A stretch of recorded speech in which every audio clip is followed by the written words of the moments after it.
नमस्ते। आज लंच में आलू गोभी और मटर की अचारी सब्जी बनाएंगे। उसके मसाले के लिए जिस तरह से हम लोग अचार का मसाला तैयार करते हैं वही मसाला हमें तैयार करना होगा। अब हम टमाटर और प्याज और हरी मिर्च के टुकड़े कर लेंगे। लहसुन अदरक कूट लेंगे। आलू उबाल के मसल के रख लेंगे। कढ़ाई में तेल गरम हो गया है। अब उसे जीरा, तेज़पत्ता और लहसुन अदरक जो कुटा हुआ था, अब हरी मिर्च, ये सब डाल देंगे। अब उसके बाद इसमें मोटा मोटा जो प्याज कटा हुआ था उसको हम डालेंगे और थोड़ी देर उसको चलाएंगे और गलने का इंतज़ार करेंगे। प्याज लाल हो गया है।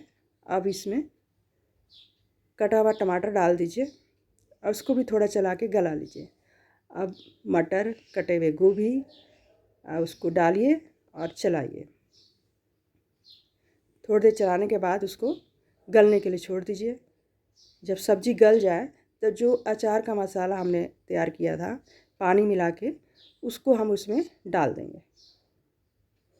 अब सब्ज़ी को उलट पलट कर लीजिए। आलू भी डाल दीजिए और नमक और इसके साथ आमचूर। आमचूर इसलिए कि इसमें सरसों दाना पड़ा हुआ है तो बैलेंस करेगा। अब आपकी सब्ज़ी तैयार है। इसका आनंद लीजिए।